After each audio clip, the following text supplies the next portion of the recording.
สบายดีท่านผู้ชมที่เคารพสบายดีตอนเช้าท่านผู้ชมยินดีต้อนรับทุกท่านเข้าสู่การนำเสนอข่าวเช้าอรุณใหม่จากห้องข่าวโทรภาพแห่งชาติลาวพวกเราพบกันในมื้อนี้กงกับมื้อวันพุธวันที่25มิถุนายน2025เจ้าสบายดีตอนเช้าอนุรักษ์สบายดีพันงาเจ้าตอนท่านผู้ชมเข้าสู่ข่าวเช้ามื้อนี้เช่นเคยมีหลายข่าวที่น่าสนใจมานำเสนอมีทั้งข่าวภายในข่าวต่างประเทศพร้อมด้วยข่าวกีฬาทวีนี้เริ่มด้วยข่าวอยู่ที่สำนักงานประธานประเทศท่านนางปานียะโทตู้ของประธานประเทศได้ต้อนรับการเข้าเยี่ยมคำนับอำลาของท่านเอกอัครราชทูตวิสามัญผู้มีอำนาจเต็มแห่งสาธารณรัฐประชาธิปไตยติมอร์เลสเตประจำลาวท่านนางปานียะโทตู้ได้แสดงความสมเชยต่อกับท่านฟิโลเมโนอาริโซดาครุสที่ได้สำเร็จการปฏิบัติหน้าที่การทูตอยู่สาธารณรัฐประชาธิปไตยปากีสถานลาวและได้รับผลสำเร็จหลายด้านพร้อมทั้งได้ตีราคาสูงต่อสายโพพันมิตรภาพที่เป็นมูลเสื้อและการร่วมมืออันดีระหว่างสาธารณรัฐประชาธิปไตยปากีสถานลาวและติมอร์เลสเตตลอดระยะ23ปีที่ผ่านมาแห่งการสร้างตั้งสายโพพันการทูตระหว่างสาธารณรัฐประชาธิปไตยปากีสถานลาวและสาธารณรัฐประชาธิปไตยติมอร์เลสเตเห็นได้ว่าสายพัวพันมิตรภาพและการร่วมมือระหว่าง2ประเทศแมนอยู่ในระดับปกติดีโดยเฉพาะก็เป็นการแลกเปลี่ยนการเยี่ยมยามระหว่างการนำสูงสุดของทั้ง2ประเทศสำหรับการร่วมมือและช่วยเหลือระหว่าง2รัฐบาลก็เห็นว่าตลอดระยะของการสร้างตั้งสายพัวพันการทูตเป็นต้นมาแมนได้รับการช่วยเหลือซึ่งกันและกันเป็นต้นติมอร์เลสเตได้ให้การช่วยเหลือผู้ถูกผลกระทบจากภัยน้ำท่วมอยู่ที่เมืองสนามไซแขวงอัตตปือในปี 2018 ในจำนวน750,000 ดอลลาร์สหรัฐติมอร์เลสเตได้ถูกรับรองจากสมาชิก10ประเทศอาเซียนเป็นผู้สังเกตการของอาเซียนในวันที่11 พฤศจิกายน 2022 และถือเป็นโอกาสอันดีที่ทั้ง2ประเทศจะมีการร่วมมือกันหลายขึ้นกับในขอบของ2ฝ่ายและหลายฝ่ายในเวทีภาคพื้นและสากลพร้อมกันนี้ท่านรองประธานประเทศก็ได้แสดงความเชื่อมั่นว่าภายหลังที่ท่านทูตฟิโลเบโนอาริโซดาครุสเดินทางกลับคืนประเทศแล้วท่านจะสืบต่อในการส่งเสริมแขนงการที่เกี่ยวข้องเพื่อจะตั้งปฏิบัติบรรดาข้อตกลงที่ทั้งสองฝ่ายนั้นได้ร่วมกันลงนามพร้อมทั้งซอกหาช่องทางในการร่วมมือทางด้านเศรษฐกิจการค้าการลงทุนการท่องเที่ยวกสิกรรมการนำเข้าและส่งออกน้ำมันและไอแก๊สและด้านอื่นๆอีกในซุ้มปีต่อหน้าส่วนว่าทางด้านท่านฟิโลเมโนอาริโซดาครุสก็ได้แสดงความขอบใจอย่างจริงใจมายังรัฐบาลก็คือปากีสถานลาวที่ได้อำนวยความสะดวกและให้การร่วมมือเป็นอย่างดีในการเคลื่อนไหวเวียกงานและปฏิบัติหน้าที่ของท่านทูตจนประสบผลสำเร็จอันจบงามพร้อมทางได้ย่ำคืนคำหมายมั่นจะสืบต่อสุขยู่บรรดากระทรวงและแขนงการที่เกี่ยวข้องของติมอร์เลสเตในการพันขยายบรรดาข้อตกลงที่2ฝ่ายได้ลงน้ำร่วมกันเพื่อประกอบส่วนเขาในการหัดแน่นและเสริมขยายสายพัวพันมิตรภาพและการร่วมมือที่ดีระหว่าง2ประเทศลาวและติมอร์เลสเตให้ได้รับการพัฒนาและแตกดอกออกผลยิ่งขึ้นได้มีพิธีประกาศการจัดตั้งห้องว่าการสำนักงานนายกรัฐมนตรีภายหลังที่ได้มีการโฮมเวียกงานจำนวนหนึ่งของกระทรวงภายในให้มาขึ้นกับห้องว่าการสำนักงานนายกรัฐมนตรีซึ่งพิธีดังกล่าวแมนได้จัดขึ้นในตอนเช้าของวันที่23มิถุนายน2025ที่หอประชุมแห่งชาติให้เกียรติเข้าร่วมเป็นประธานโดยสหายกี่แก้วไข่คำพิทูลกรรมการกรมการเมืองศูนย์กลางพรรคห้องนายกรัฐมนตรีสหายบวกคงนามวงศ์กรรมการศูนย์กลางพรรคเลขาคณะบริหารงานพรรครัฐมนตรีหัวหน้าห้องว่าการสำนักงานนายกรัฐมนตรีก็ได้มีการรายงานเกี่ยวกับการกักเกียมการดำเนินและผลได้รับจากการปรับปรุงกงจักการจัดตั้งและทิศทางแผนการในต่อหน้าโดยปฏิบัติตามมติ03ของคณะบริหารงานศูนย์กลางพรรคว่าด้วยการปรับปรุงกงจักการจัดตั้งมติ5ของสภาแห่งชาติว่าด้วยการรับรองเอาการปรับปรุงกงจักการจัดตั้งและคำแนะนำของคณะเลขาธิการศูนย์กลางพรรคฉบับเลขที่456เกี่ยวกับการปรับปรุงกงจักการจัดตั้งคณะรับผิดชอบได้เฮ็ดเวียกงานการเมืองแนวคิดกับพนักงานรัฐกรไปเคียงคู่กับการดำเนินเวียกงานแต่ละด้านเป็นต้นก็แม่นการค้นคว้าปรับปรุงการจัดตั้งปรับปรุงพลบทบาทสิทธิและหน้าที่ได้มีการค้นคว้าผู้ครบเงื่อนไขหับนโยบายอุดหนุนบำนาญได้มีการค้นคว้าบรรจุซับซ้อนจัดวางพนักงานขั้นหัวหน้ากรมห้องหัวหน้ากรมของบางกรมได้ขึ้นบัญชีทรัพย์สินของรัฐที่ขึ้นกับห้องว่าการสำนักงานนายกรัฐมนตรีและก็ภาคส่วนที่เกี่ยวข้อง และผ่านการค้นคว้าดำเนินการปรับปรุงตามทิศกระทัดรัดโรงเรียนและมีประสิทธิภาพและเข้มแข็งก็ได้มีการตกลงโฮมเอาเวียกงาน4กลุ่มและเทียบเท่าพร้อมทางบุคลากรจำนวน131 คนเป็นหญิง54 คนของกระทรวงภายในมาขึ้นกับห้องว่าการสำนักงานนายกรัฐมนตรีโอกาสนี้ท่านรองนายกรัฐมนตรีก็ได้ให้เกียรติโอลมต่อพิธีโดยได้แสดงความย่องยอชมเชยและตีราคาสูงต่อผลสำเร็จในการปรับปรุงกงจักการจัดตั้งในครั้งนี้พร้อมทางยกให้เห็นถึงแนวทางนโยบายของพรรคและรัฐบาลก็คือจุดประสงค์เหตุผลและความจำเป็นในการปรับปรุงกงจักการจัดตั้งและบุคลากรขั้นต่างๆในแต่ละระยะเว้ารวมว่าเฉพาะกองแมนการปรับปรุงกงจักการจัดตั้งทั่วระบบการเมืองของสาธารณรัฐประชาธิปไตยประชาชนลาวในครั้งนี้และได้เน้นนักให้เอาใจใส่ต่อหน้าเวียกบางด้านตืมเป็นต้นกองแมนสืบต่อปรับปรุงกงจักการจัดตั้งกำหนดตำแหน่งงานและจัดวางซับซ้อนพนักงานแต่ละขั้นให้มีความเหมาะสมกับหน้าเวียกตัวจริงเฮ็ดให้กงจักกระทัดหัดมีความนักแน่นเข้มแข็งและสมเหตุสมผลปฏิบัติหน้าที่ที่ถูกมอบหมายและบริการรับใช้ประชาชนอย่างแท้จริงสืบต่อในการก้าเกี่ยมและดำเนินกองประชุมใหญ่ให้ทันตามกำหนดเวลาสืบต่อสุกยู่ก้าเกี่ยมด้านบุคลากรให้มีความรับประกันคงประกอบให้มีทั้งเพศหญิงและชนเผ่ามีมาตรฐานเงื่อนไขถูกต้องรับประกันด้านคุณทัศน์การเมืองคุณสมบัติศีลธรรมปฏิวัติและมีความรู้ความสามารถในการนำพาเวียกงานการเมืองและวิสาสะเพาะมาต่อด้วยข่าวการดำเนินกองประชุมสมัยสามัญที่9สภาแห่งชาติสุดที่9ในมื้อวานนี้ซึ่งดำเนินมาเป็นมื้อที่12ของการดำเนินกองประชุมภาคเช้านี้โดยภายใต้การเป็นประธานของท่านสมมาตรผลเสนาของประธานสภาแห่งชาติภาคเช้าเป็นวาระของการพิจารณาปรับปรุงหางกฎหมายว่าด้วยอักษรรายได้ซึ่งขึ้นเสนอโดยท่านรัฐมนตรีกระทรวงการเงินท่านสันติภาพพรหมวิหารรัฐมนตรีกระทรวงการเงินได้รายงานพร้อมทั้งยกให้เห็นเหตุผลและความจำเป็นในการปรับปรุงกฎหมายว่าด้วยอักษรรายได้ภายหลังกฎหมายว่าด้วยอักษรรายได้ฉบับเลขที่67/สพสลงวันที่18มิถุนายน2019ได้รับการขยายออกจากกฎหมายว่าด้วยการคุ้มครองสวยสหกรณ์ก็ได้เป็นเครื่องมือหนึ่งที่สำคัญในการคุ้มครองและจัดเก็บรายรับจากบุคคลนิติบุคคลและการจัดตั้งทางภายในและต่างประเทศที่เคลื่อนไหวดำเนินธุรกิจโดยมีรายรับอยู่สปป.ลาวต้องถูกเสียก่อนเข้างบประมาณแห่งรัฐในระยะผ่านมาได้ดีพอสมควรบวกกับการปรับปรุงเพิ่มเติมบางมาตราของ4กฎหมายที่เกี่ยวข้องกับสวยสหกรณ์ในปี 2021 ที่ได้รับผลกระทบจากการระบาดของพยาธิโควิด -19 และทำเป็นการประกอบส่วนอันสำคัญในการแก้ไขความยุ่งยากทางด้านเศรษฐกิจการเงินตามวาระแห่งชาติก็คือการอัดส่องวางการหัวไหลของงบประมาณแห่งรัฐตามคำสั่งเลขที่18/นย.และดำรัสว่าด้วยการประหยัดและต้านการฟุ่มเฟือยฉบับเลขที่205/ลบ.ผ่านการจัดตั้งปฏิบัติกฎหมายฉบับดังกล่าวก็ได้แสดงให้เห็นผลของการจัดเก็บอักษรรายได้ในระยะผ่านมาสามารถสร้างรายรับเข้างบประมาณแห่งรัฐในแต่ละปีกวมอัตราส่วนโดยเฉลี่ยประมาณ40 ส่วนห้อยของรายรับสวยสหกรณ์ทั้งหมดแสดงออกในปี2020จัดเก็บได้ทั้งหมด 3,160 ตื้อกีบเพิ่มมาเป็น 1888 ตื้อกีบในปี2024หรือเพิ่มขึ้น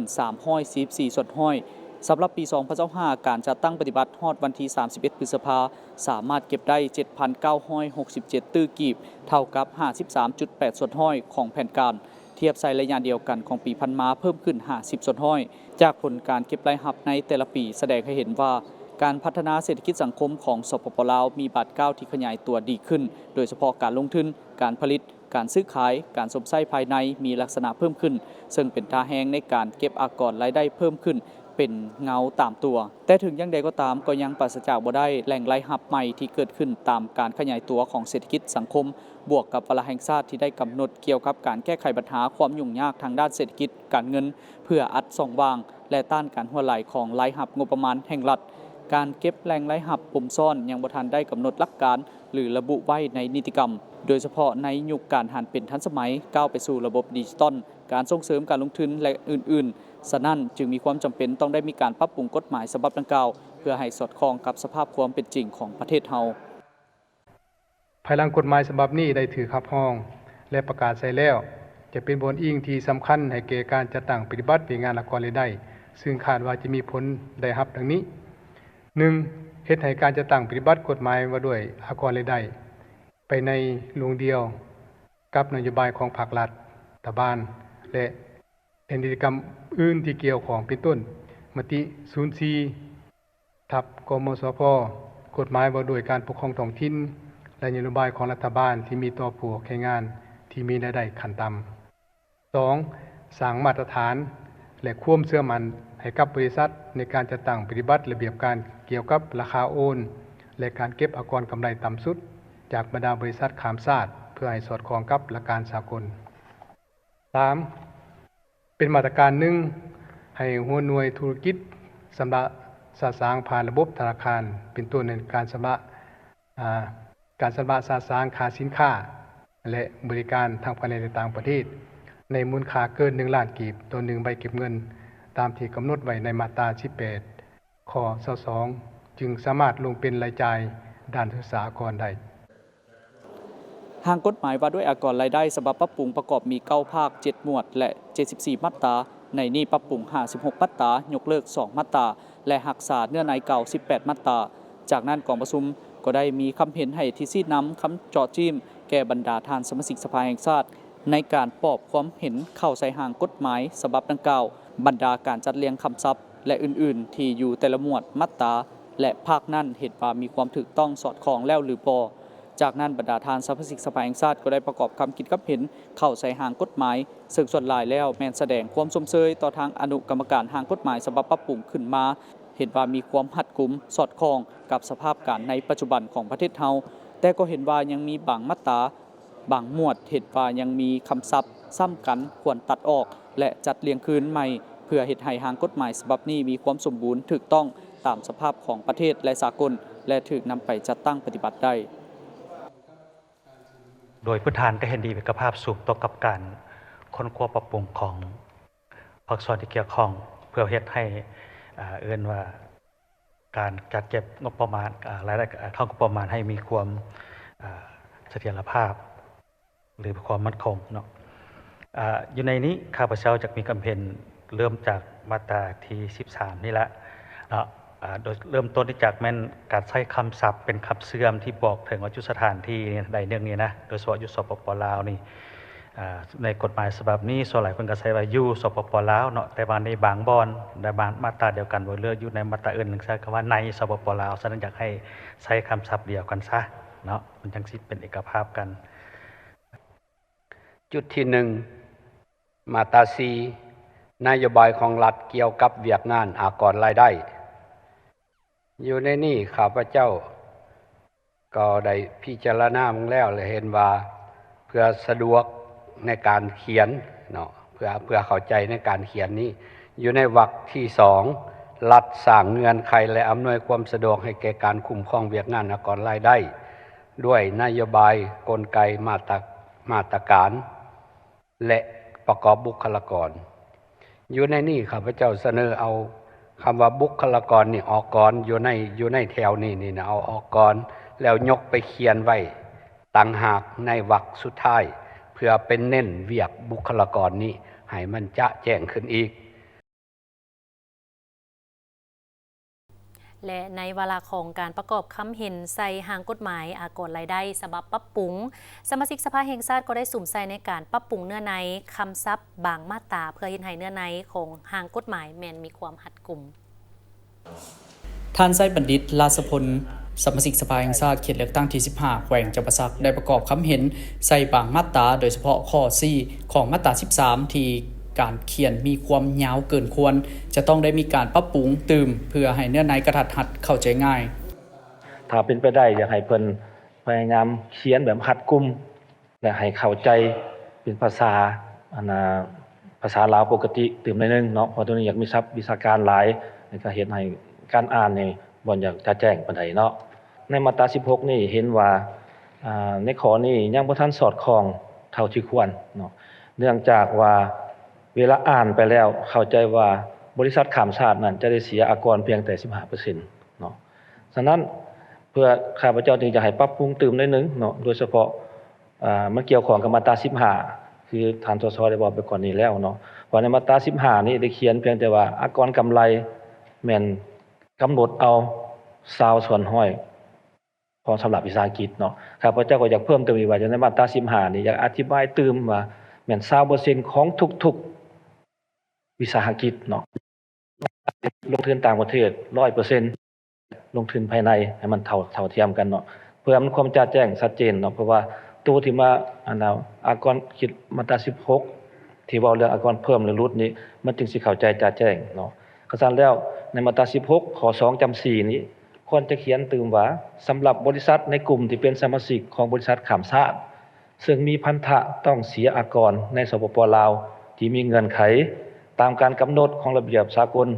จะต้องเก็บอากรกำไรเพิ่มขั้นต่ำเติมอีก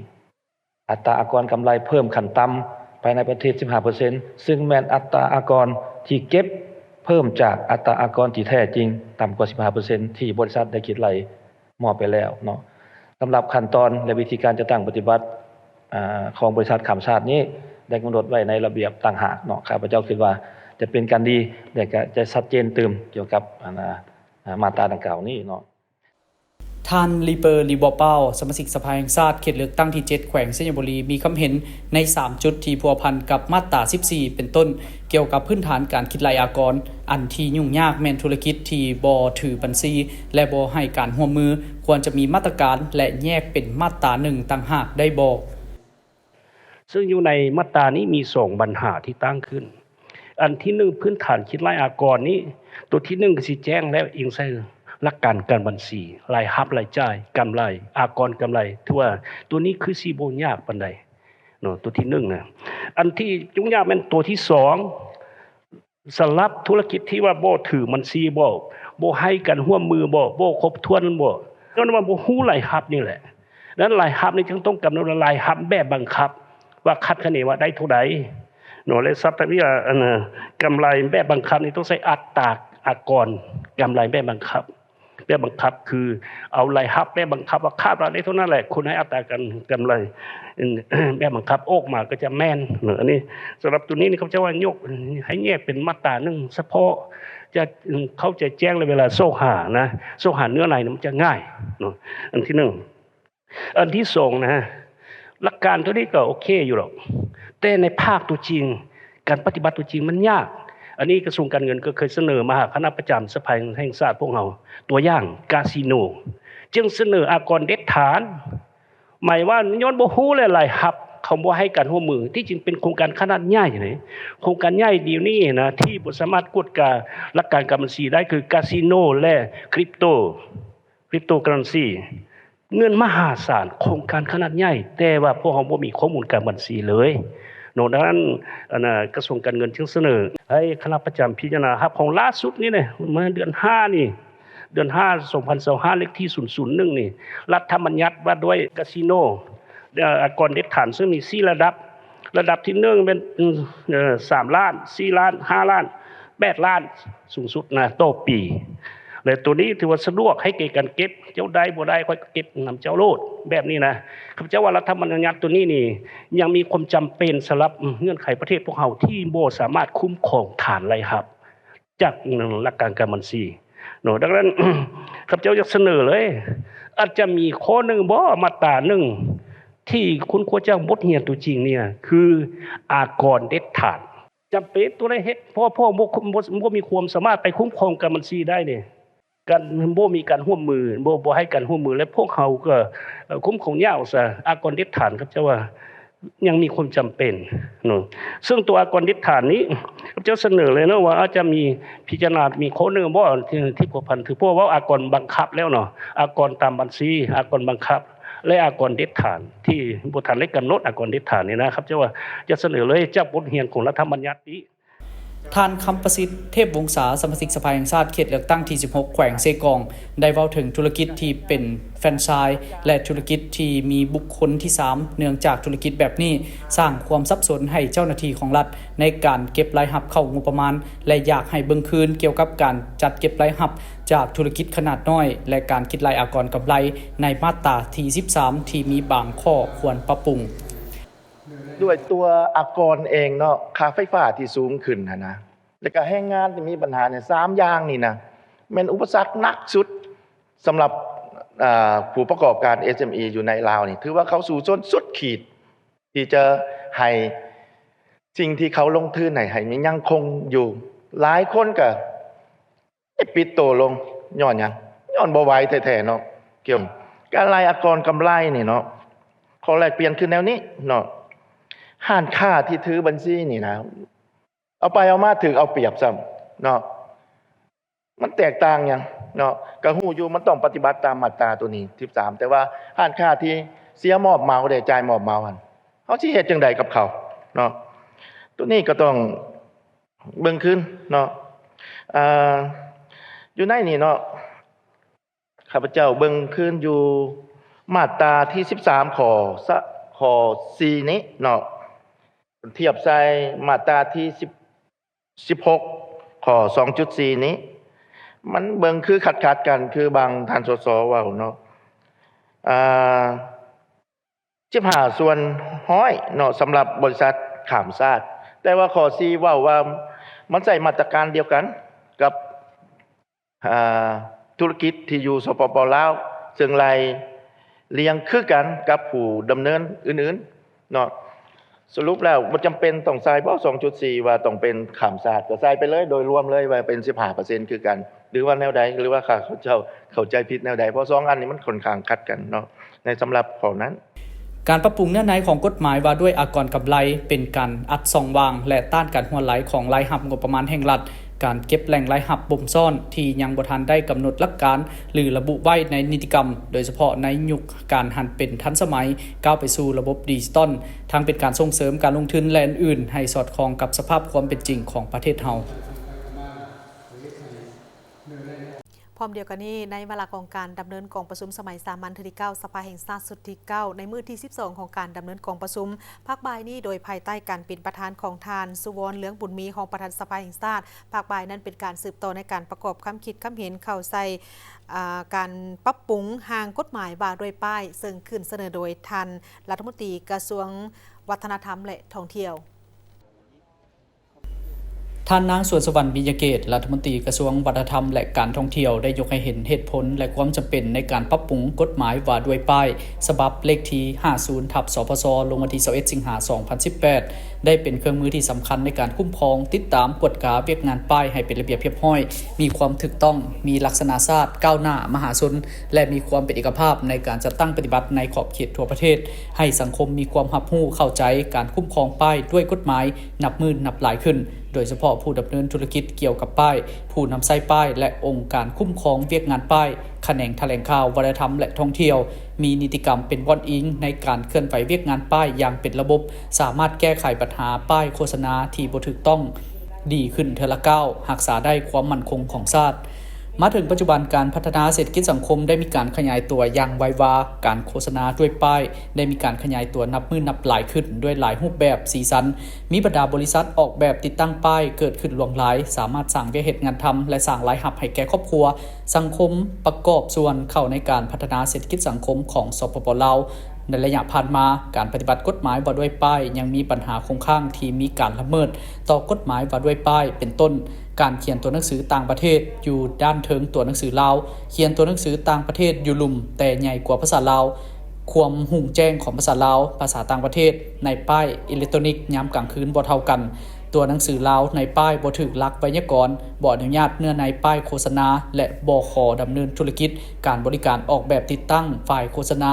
ยังมีบริษัทห้านผลิตติดตั้งป้ายบ่ขออนุญาตการดำเนินธุรกิจเฮือนอยู่อาศัยก็สามารถซื้อเครื่องจักรพิมพ์มาติดตั้งบริการพิมพ์ป้ายแบบสาซายลบลีกพันธะและบ่ขออนุญาตเนื้อในรูปแบบป้ายจึงเฮ็ดให้เกิดมีป้ายจำนวนหนึ่งที่บ่ถูกต้องทั้งเฮ็ดให้เสียรายรับเข้างบประมาณและปัญหาอื่นโครงประกอบของร่างกฎหมายว่าด้วยป้ายฉบับปรับปรุงมีทั้งหมด11ภาค6หมวด56มาตราผ่านการจัดตั้งปฏิบัติเวียกงานป้ายนับแต่ประกาศใส่กฎหมายว่าด้วยป้ายปี 2018 เป็นต้นมาเห็นว่ายังพบความยุ่งยากและมีหลายปัญหาจึงเป็นเหตุผลและความจำเป็นในการปรับปรุงกฎหมายว่าด้วยป้ายดังนี้ 1. เพื่อเฮ็ดให้เวียกงานป้ายได้รับการจัดตั้งปฏิบัติอย่างถูกต้องมีความเป็นเอกภาพสามารถรักษาได้ลักษณะศาสตร์ก้าวหน้าและมหาชนสามารถเชื่อมโยงกับภาคพื้นและสากล 2. ปรับปรุงสายพัวพันธ์การดำเนินธุรกิจเกี่ยวกับป้ายให้สอดคล้อง 3. แก้ไขการแบ่งขันคุ้มครองและเก็บและหับวิชาการเขางบประมาณให้บรรลุตามขาดหมาย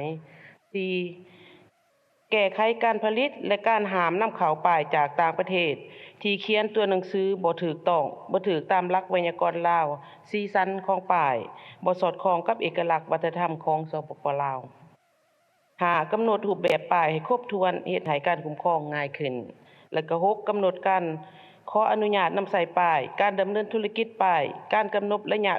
เวลานำใส่ป้ายให้ครบถ้วนและปัญหาอื่นๆเพื่อปรับปรุงกฎหมายว่าด้วยป้ายประธานกองประชุมได้มีคำเห็นให้ทิศซี่นำคำเจาะจิ้มและมีจุดสูงแก่บรรดาทานสมาชิกสภาแห่งชาติจากนั้นบรรดาทานสมาชิกสภาแห่งชาติก็ได้ประกอบคำคิดคำเห็นเข้าใส่หางกฎหมายซึ่งส่วนหลายแม้นแสดงความสมเชยต่อคณะรับผิดชอบก็คืออนุกรรมการหางกฎหมายฉบับปรับปรุงขึ้นมาเห็นว่าได้มีหลายอันเห็นว่ามีความหัดกุมสอดคล้องกับสภาพในปัจจุบันของประเทศเฮาแต่ก็เห็นว่ายังมีบางมาตราหมวดยังมีคำศัพท์ซ้ำกันควรตัดออกเพิ่มเข้าใส่ตืมและจัดเรียงคืนใหม่เพื่อเฮ็ดให้เนื้อในหางกฎหมายฉบับนี้มีความสมบูรณ์ถูกต้องถูกนำไปจัดตั้งปฏิบัติได้มีประสิทธิผลและเป็นเครื่องมือในการจัดตั้งปฏิบัติเวียกงานป้ายโดยเฉพาะแม่นการคุ้มครองป้ายในทั่วประเทศและจังสันครับเจ้าขอมีความเห็นต่อมาตราที่17เกี่ยวกับสีผืนและสีตัวหนังสือของป้ายข้อที่1.6ป้ายสถานการณ์และให้ปฏิบัติตามระเบียบการที่เกี่ยวของล่ะครับเจ้าคิดว่าเนาะป้ายอันนี้ก็พวกเฮาก็เคยเห็นอยู่ดอกเนาะ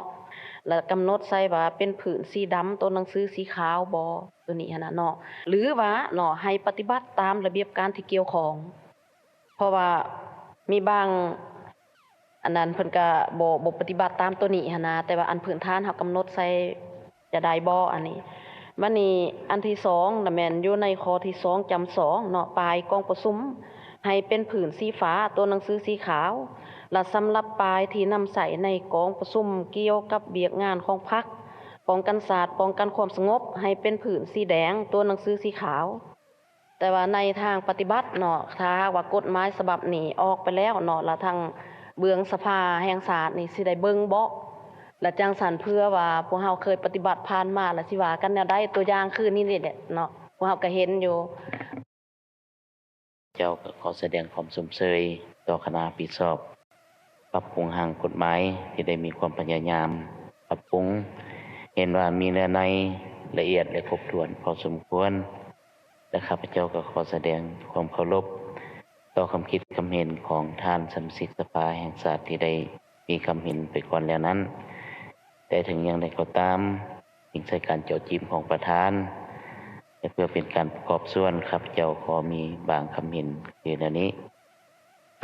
จุดที่1นี่มันมาตรา19ซึ่งว่าได้กำหนดว่าการอนุญาตนำใส่ป้ายนี้เนาะข้าพเจ้าอยากแลกเปลี่ยนอยู่ในวรรคที่1นี้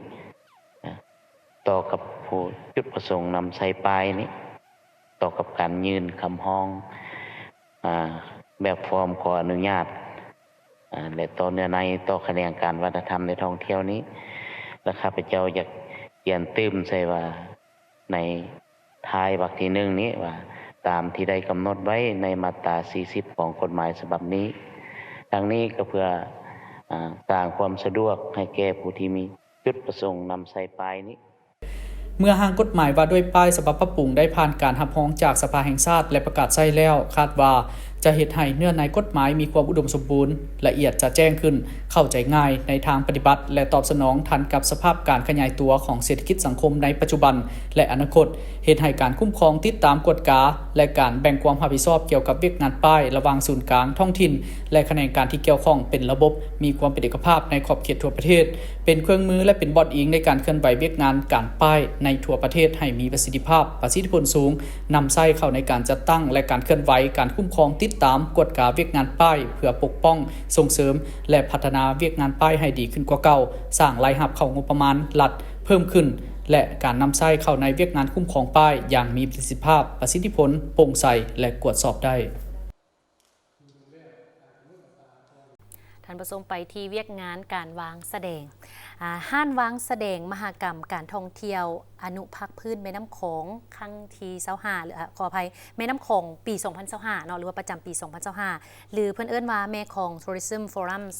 2025ภายใต้หัวข้อการเดินทางร่วมกันเข้มแข็งขึ้นพร้อมกันได้ห้านวางแสดงสินค้าจากลาวเมียนมากัมพูเชียไทยจีนเวียดนามและก็ผู้ประกอบการด้านธุรกิจการท่องเที่ยวจำนวน17ห้านวางแสดงที่ได้มีการเน้นใส่เกี่ยวกับเวียกงานการท่องเที่ยวและก็ทางด้านวัฒนธรรมธรรมชาติและเวียกงานกสิกรรมห้านวางแสดงงานมหกรรมท่องเที่ยวอนุภาคพื้นแม่น้ำโขง2025ประกอบมีลาวเมียนมากัมพูเชียไทยจีนเวียดนาม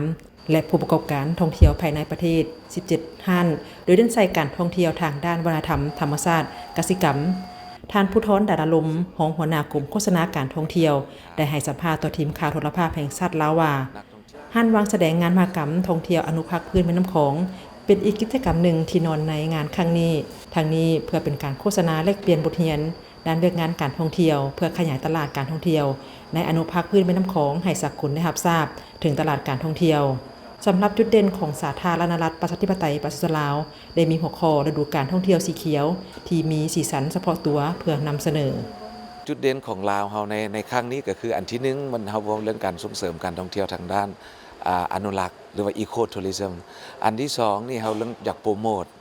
มทนะการท่องเที่ยวสีเขียวหรือเอิ้นว่า Green Season ในช่วงฤดูฝนนี้เนาะหลายประเทศเอิ้นว่าเป็น low season เนาะเป็นเอิ้นว่าฤดูการที่มีนักท่องเที่ยวน้อยความจริงเฮาหันเอาจากช่วงฤดูฝนนี่เป็นท่าแห้งอันนึงก็คือว่าเป็น green เดี๋ยวนี้เขากำลังจะลอนแคมเปญเนาะแล้วว่าเปิดแคมเปญการโฆษณาตัวใหม่เอิ้นว่า Green Season เอิ้นว่าการท่องเที่ยวฤดูสีเขียวเนื่องจากว่าการท่องเที่ยวในช่วงฤดูฝนนี้ทิวทัศน์ธรรมชาติสวยงามกว่าฤดูแล้งกับต้นไม้ใบหญ้าก็จะบ่เขียวงามปานใดฉะนั้นช่วงฤดูฝนเขาจะมีวิวมีทิวทัศน์มีทุ่งนาเนาะเป็นช่วงเอิ้นว่าประชาชนทำการผลิตปลูกข้าวเนาะก็จะเป็นอีกวิวอีกอันนึงดังนั้นเขาก็เป็นท่าแห้งตัวนี้แล้วนอกจากวิวแล้วนอกจากธรรมชาติแล้วก็เว้าเรื่องอาหารการกินปูปลาเนาะคันสั้นเขาจะส่งเสริมเรื่องการท่องเที่ยวทางด้านอาหารไปนํกันเอิ้นว่า gastronomy tourism เนาะในช่วงฤดูฝนจะมีหลากหลายเนาะคันยกตัวอย่างอยู่ทางภาคใต้ป่าก็จะหลายเนาะทางภาคเหนือก็คือกันเนาะแล้วทั่วประเทศโดยรวมแล้วก็จะมีท่าแห้งหลายในช่วงเอิ้นว่า green season นี่จ้ะด้านร้านอาหารจังกะลา1ใน17ผู้ประกอบการการท่องเที่ยวภายในประเทศได้เน้นใส่การท่องเที่ยวทางด้านวัฒนธรรมอาหารการกินที่เป็นเอกลักษณ์เฉพาะตัวของแต่ละเผ่าโดยงานวางแสดงครั้งนี้ได้นำเสนออาหารพื้นบ้านคือหมกไก่ใส่หัวปีจากร้านอาหาร Bistro Forest โดยยกให้เห็นหมกไก่ใส่หัวปีที่มีการปรุงแต่งเครื่องประกอบเส้นหัวผักบัวหัวสีไข่ข้าวเบื่อผสมกับหัวปีนำไปดึงให้สุกดีมีรสชาติแซ่บซ้อยมามื้อนี้เฮามาเสนอเกี่ยวกับอาหารที่มาจากร้านอาหารของเฮาอยู่ภายใต้ Worldwide Group ร้านอาหารของเฮาตัวนี้จะเป็นร้านมาจากร้านอาหารForest Bistro ที่เฮาอยากแนะนำอาหารโลคอลบ้านๆให้ทุกคนได้ทดลองแต่ว่าอยู่ร้านอาหารของเฮาจะเฮ็ดรสชาติให้ออกมาให้ทางต่างประเทศแล้วก็คนเราได้กินนำแล้วก็ตัวนี้เฮาจะเฮ็ดอาหารออกเป็นเวสเทิร์นแต่ว่าเฮายังมิกซ์กับโลคอลเพื่อว่ายังให้รสชาติออกมาให้ทุกคนได้ชิมแล้วบ่เคยกินอยู่ทางใดมาก่อนแล้วก็เครื่องที่เฮามาวางแสดงในมื้อนี้แม่นเฮาเฮ็ดเองแล้วเฮาอยากให้คนอื่นได้เห็นเกี่ยวกับงานฝีมือที่เฮาได้เฮ็ดแล้วก็สำหรับมื้อนี้แม่นเฮาอยากให้ทุกคนได้รู้เกี่ยวกับรสชาติอาหารที่แตกต่างวัฒนธรรมที่แตกต่างเห็น culture ที่แตกต่างแล้วเฮายังเปิดให้ทุกคนได้รู้เกี่ยวกับเราหลายขึ้นเฮาคาดหวังอยากให้ทุกคนได้ชิมอาหารที่แปลกใหม่แล้วก็ได้ทดลองบรรยากาศใหม่ๆจากร้านอาหารของเฮาได้ enjoy กับบรรยากาศที่เฮาสร้างขึ้นในงานวางแสดงมหกรรมการท่องเที่ยวอนุภาคพื้นแม่น้ำโขง2025ครั้งนี้สาธารณรัฐประชาธิปไตยประชาชนลาวเป็นเจ้าภาพได้ยกให้เห็นเวียกงานของการท่องเที่ยวการโฆษณาการท่องเที่ยวที่เป็นเอกลักษณ์เฉพาะตัวของประเทศตนเพื่อเฮ็ดให้บรรดาประเทศในอนุภาคพื้นแม่น้ำโขงนำไปจัดตั้งปฏิบัติในขอบการร่วมมือการท่องเที่ยวอนุภาคพื้นแม่น้ำโขง ท่านผู้ชมเมื่อเว้าถึงการท่องเที่ยว การท่องเที่ยวทั่วประเทศลาวก็มีหลายแขวงที่เป็นเป้าหมายของการท่องเที่ยวหรือว่าปลายทางของการท่องเที่ยวที่ฮู้จักกันดีก็อาจจะเป็นทางแขวงหลวงพระบางฉะนั้นหลวงพระบางเอิ้นได้ว่าเป็นปลายทางของการท่องเที่ยวหรือว่ามีท่าแหงทางด้านการท่องเที่ยวฉะนั้นการบูรณะเส้นทางคมนาคมก็ถือว่าเป็นหนึ่งในเวียกงานที่สำคัญของแขวงโดยเฉพาะก็เป็นการปรับปรุงบูรณะเส้นทางที่เปเพในระยะฤดูฝนเพื่อเป็นการสร้างความสะดวกสบายในการสัญจรพร้อมเดียวกันนั้นก็เพื่อเป็นการห้องฮับฤดูการท่องเที่ยว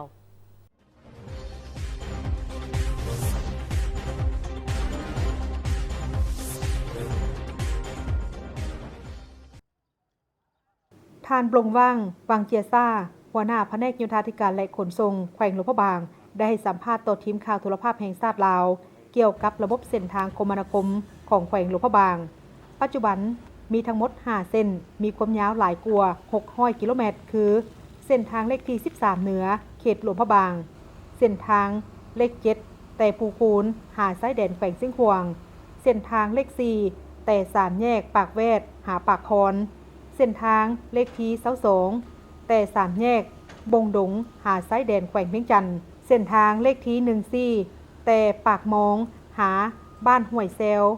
และเส้นทางเลขที่14แต่ห้วยแซวหาบ้าน3ซุ้มแต่บ้าน3ซุ้มหาซ้ายแดนแขวงหัวพันซึ่งระยะฤดูฝนแม้นมีบางจุดเปเพเฮ็ดให้การเดินทางมีความยุ่งยาก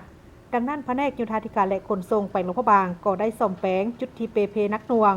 การไปมามีความยุ่งยากเฮ็ดให้ปัจจุบันสามารถเที่ยวได้เป็นปกติในการซ่อมแปลงนี้ทางกระทรวงโยธาก็ได้จัดสรรแบ่งกองทุนทางตามทิศชี้นำของรัฐบาลจำนวนหนึ่งมาให้ท้องถิ่นเป็นผู้จัดตั้งปฏิบัติพวกเขาก็เชิญบรรดาบริษัททางภายในแขวงได้แล้วก็ตั้งแขวงได้เพื่อมาปรึกษาหารือแล้วก็แบ่งให้แต่ละบริษัทรับผิดชอบซึ่งอยู่เส้นทางหลวงแห่งชาติในเขตแขวงหลวงบางพวกเขานี่มีอยู่5เส้นทางมีความยาว639กิโลเมตรพวกเขาได้จัดแบ่งอยู่ใน639กิโลเมตรนี้ออกเป็นเก้าสัญญาพวกเขาเริ่มแก้ไขมาตั้งแต่ท้ายเดือน5วันที่28 29ของเดือน5มาฮอดปัจจุบันนี่ก็สาวไปมือถือว่าบรรดาจุดล่อแหลมที่ให้ลดค่าบรรดาจุดล่อแหลมที่สังคมเอาไปออกข้าวโจมตีแถวนี้พวกเขาได้แก้หมดแล้วเดี๋ยวนี้นะถือว่าลดได้ไปมาปกติแล้วฉะนั้นพวกเขาจัดแบ่งวิธีการแก้นี่มีอยู่2-3 บุญมิสิทธิ์ซึ่งแก้จากจุดที่เปเพหนักจากจุดที่สังคมโจมตีจากจุดที่ฤดูฝนสิมานี่ทางสีขาพวกเขาแก้การแก้พวกเขานี่พวกเขาจะนำใส่หินจากหินคบหินผาแล้วก็หินห้วยเพื่อมาถมมาแก้แล้วก็โลอัดแน่นที่ว่าเห็นว่ามีความสะดวกขึ้นหลายปัจจุบันแผนกโยธาธิการและขนส่งแขวงหลวงพระบางได้ซ่อมแปลงเส้นทางแบบฉุกเฉินจุดที่เปเพนักตามเส้นทางหลวงแห่งชาติเฮ็ดให้การเดินทางไปมามีความยุ่งยากบางจุดบ่สามารถไปได้คือดังที่สื่อสังคมออนไลน์ได้ออกข่าวเป็นต้นดินเจือนถมเส้นทางต้นไม้ล่มเฮ็ดให้เกิดสิ่งกีดขวางการสัญจรจุดที่เป็นคุ้มและเปเพด้วยการจัดซื้อจัดจ้างคัดเลือกเอาบริษัทที่มีเงื่อนไขครบถ้วนทางด้านพาหนะกลจักรบุคลากรด้านทืนฮอนเพื่อแก้ไขฉุกเฉินเฮ็ดให้การสัญจรไปมาเป็นปกติกลไกใหม่นี้เราจะได้เก็บเงินรถที่เฮ็ดการขนส่งเฮ็ดธุรกิจการขนส่งที่มีกำไรตัวอย่างรถขนส่งสินค้ารถขนส่งโดยสารพวกเราต้องได้เก็บแต่รัฐก็ถมคุมไปพร้อมภายหลังที่จุบกับเงินผู้ลงทุนเฮ็ดแล้วก็ถือว่ารัฐอาจจะได้เงินจากผู้ไปเฮ็ดทางแล้วเก็บเงินท่านมาเพิ่มตื้อข้าพเจ้าคิดว่ากลไกใหม่นี้พวกเราอยู่ในขั้นตอนที่กาเกี่ยมกาเกี่ยมแล้วก็ทางผู้รับเหมาเนี่ยก็ได้กาเกี่ยมเพื่อจะสำรวจเฮ็ดระยะเฮ็ดถามเฮ็ดซ่อมแปลงหรือว่าปรับปรุงยนต์ดำให้ถาวรพวกข้าพเจ้าคิดว่าถ้ากลไกใหม่ฮักได้จะตั้งปฏิบัติถือว่าพวกเราจะมีทางดีนี่เพิ่มขึ้นแต่ลดพรงบประมาณของรัฐนี่ลงการขนส่งไปมาก็สะดวกสบายและมีความยุติธรรมสำหรับผู้ขนส่งสินค้าที่สามารถยองน้ำหนักหลายขึ้นบ่หรือว่า ที่ผ่านมาก็เขาก็ตีว่าเขาเจ้าเป็นผู้ขนส่งในเส้นทางเพนะเนาะเขาก็ทางก็สะดวกสบายขึ้นรถเขาก็สิบ่เพแล้วก็ทางเขาก็สิดีขึ้นและสังคมที่ใช้รถใช้ถนนที่บ่มีรายรับมันก็ได้ไปปกติคือเก่าก็บ่ได้เก็บภาคส่วนดังกล่าวนี่นะเนาะขึ้นว่ากลไกอันนี้ก็ถือว่าอาจจะเหมาะสมในสภาพปัจจุบันสำหรับบ้านเราแขวงหลวงพระบางเป็นแขวงท่องเที่ยวมีสถานที่ท่องเที่ยวที่สวยสดงดงามทางธรรมชาติประวัติศาสตร์และวัฒนธรรมหนึ่งในนั้นก็แม่นแหล่งท่องเที่ยวธรรมชาติน้ำตกตาดกวงซีปี 2023 ถึง 2024 ธนาคารพัฒนา RCADB ได้ให้การสนับสนุนโครงการซ่อมแปลงเส้นทางไปตาดกวงซีจากเส้นทางดินแดงมาเป็นทางปูยางแต่เวลานั้นหับไส้แต่รถท่องเที่ยวและต่อมาก็มีการสัญจรเพิ่มขึ้นเฮ็ดให้เส้นทางมีการเปเพซึ่งมาฮอดปัจจุบันกำลังปรับปรุงซ่อมแปลงขยายเส้นทางออกเฮ็ดให้มีความสะดวกสบาย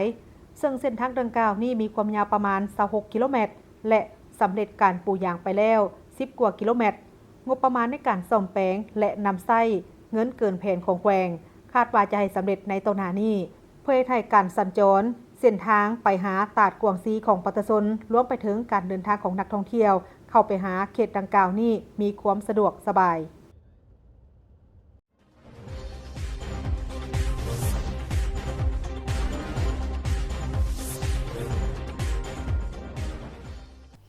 สถานทูตฝรั่งและสถาบันฝรั่งประจำลาวได้จัดงานเฉลิมฉลองวันงานดนตรีที่น่าจดจำประจำปี 2025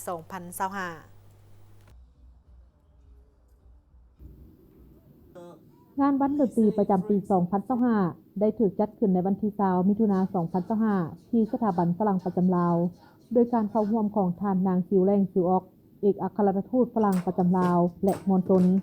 ในระยะ3วันคือนับตั้งแต่วันที่20ถึงวันที่22มิถุนายน 2025 ของงานวันดนตรีดังกล่าวนี้แม้นได้มีการรวบรวมเอานักดนตรีหลายกว่า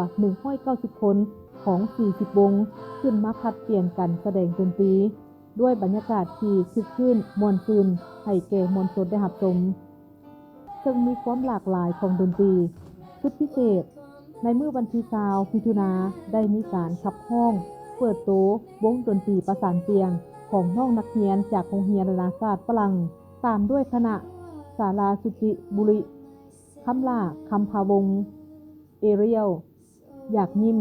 พูนโซกดาวินอินเดดอง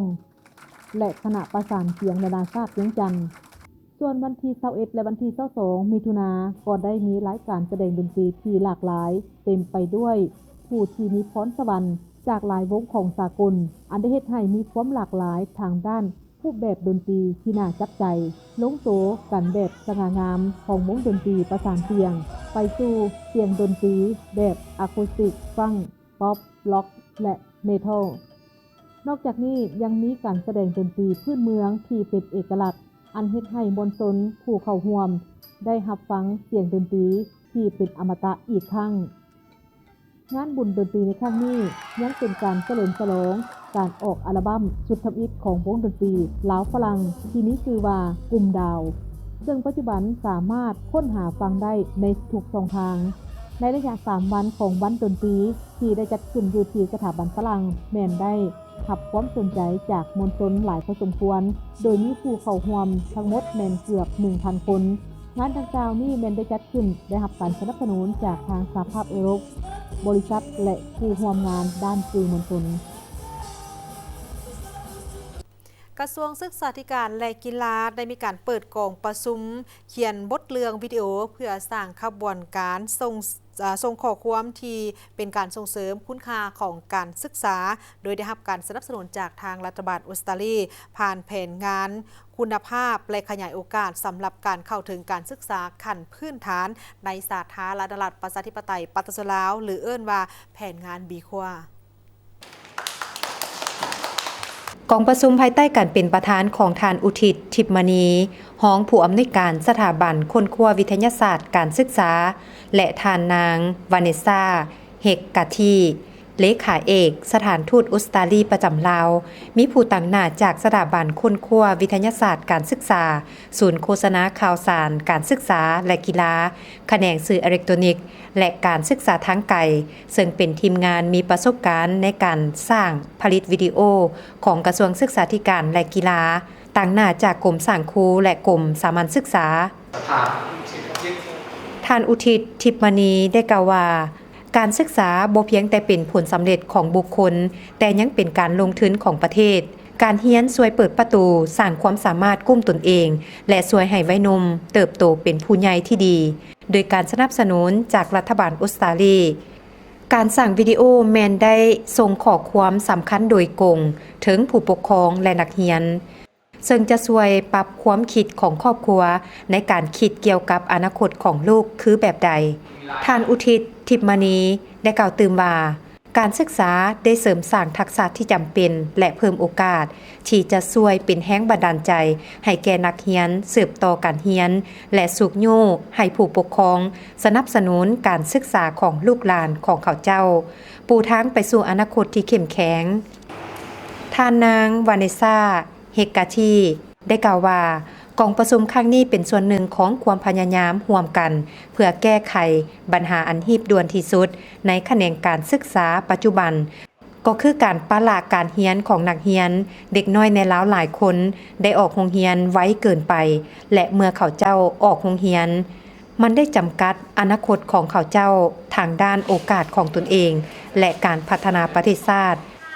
ผ่านวิดีโอสั้นที่มีคุณค่านี้พวกเขาหวังว่าจะได้ส่งข้อความโดยโกงถึงผู้ปกครองนักเรียนผู้เฮ็ดเวียกในแขนงการศึกษาครูและชุมชนสุขโยส่งเสริมให้เขาเจ้าเห็นว่าการศึกษาเป็นการลงทุนที่มีค่าในอนาคตกองประชุมการเขียนบทเรื่องครั้งนี้แม่นนำพาโดยผู้เชี่ยวชาญเวียกงานสื่อสารของแผนงานบีควาที่ได้ให้คำแนะนำด้านวิชาการเกี่ยวกับการเขียนบทเรื่องและวิธีการเล่าเรื่องราวแผนโฆษณาดังกล่าวจะประกอบมีวิดีโอสั้นหลายอันที่เว้าถึงปัญหาการออกโรงเรียนของนักเรียนที่เพิ่มขึ้นในสาธารณรัฐประชาธิปไตยประชาชนลาวมีจุดประสงค์เพื่อเปลี่ยนความเข้าใจระหว่างนักเรียนพ่อแม่และชุมชนโดยแสดงให้เห็นว่าการศึกษานั้นถึงแม้นว่ายังบ่ทันเป็นเส้นทางไปสู่การเฮ็ดเวียกได้ในตอนนี้เทื่อแต่ได้ให้ทักษะความสามารถ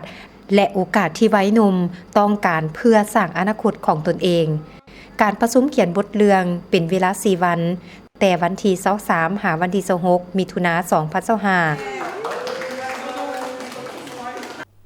ทั้งสถาบันวัฒนธรรมและท่องเที่ยวได้เปิดสุดเฮียนทฤษฎีการเมืองขั้นต้นสุดที่3เพื่อเป็นการยกระดับความรู้ด้านทฤษฎีการเมืองให้แก่พนักงานนำพาคุ้มครองพิธีดังกล่าวแมนได้จัดขึ้นในวันที่24มิถุนายน2025อยู่ที่สถาบันวัฒนธรรมและท่องเที่ยวโดยการเป็นประธานของสหายดาวสวรรค์เครือมีไซกรรมการคณะประจำพรรคฮ้องหัวหน้าสถาบันการเมืองและการปกครองแห่งชาติสำหรับการเปิดสุดเฮียนทฤษฎีการเมืองขั้นต้นสุดที่3ให้พนักงานนำพาคุ้มครองของบุคลากรเวียกงานแถลงข่าววัฒนธรรมและท่องเที่ยวจำนวน40สหายในระยะ70วันแม่นเริ่มตั้งแต่วันที่24มิถุนายนไปจนถึงวันที่19ตุลาคม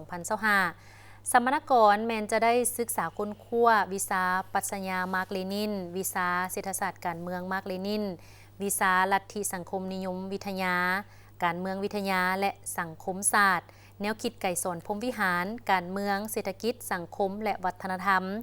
วิชาพื้นฐานการคุ้มครองบริหารรัฐและก็มีทฤษฎีรัฐและกฎหมาย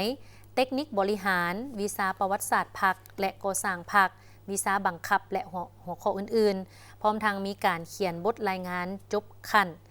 สำหรับการเรียนทฤษฎีการเมืองแม่นมีความหมายสำคัญที่สุดต่อกับพนักงานนำพาคุ้มครองแต่ละของเขตเวียกงาน เป็นต้นกอแมนพนักงานนำพาคุ้มครองเพื่อเป็นการสร้างความรู้เข้าใจและสร้างทัศนะลักมั่นทางด้านการเมืองให้สมาชิกพรรคพนักงานราษฎรให้มีความรู้พื้นฐานด้านทฤษฎีการเมืองในระดับขั้นต้นการทำเฮียนทฤษฎีการเมืองยังเป็นเวียกงานสำคัญยุทธศาสตร์ในการสร้างความเป็นเอกภาพทางด้านแนวคิดและการกระทำของพนักงานให้มีความสามารถในการตีราคาปัญหาใจแยกวิเคราะห์ปัญหาอยู่แขนงการและก็เป็นเสนาธิการให้แก่การนำอยู่ขั้นที่ตนสังกัดมีความสามารถโฆษณาเผยแพร่แนวทางนโยบายของพรรคปลุกระดมคนขวยก่อสร้างรากฐานการเมืองอยู่ท้องถิ่นและมีความอดทนผ่านพาความยุ่งยากเฮ็ดหล่อนหน้าที่ที่พรรคและประชาชนมอบหมายให้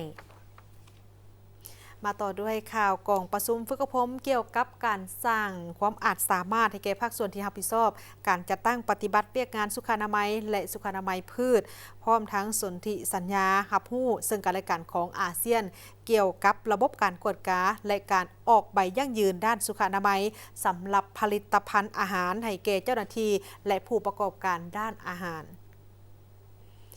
กองประชุมดังกล่าวนี้มีขึ้นในเมื่อวันที่24มิถุนายน2025อยู่ที่นครหลวงวิจันทร์โดยมีดร.เวียงไซ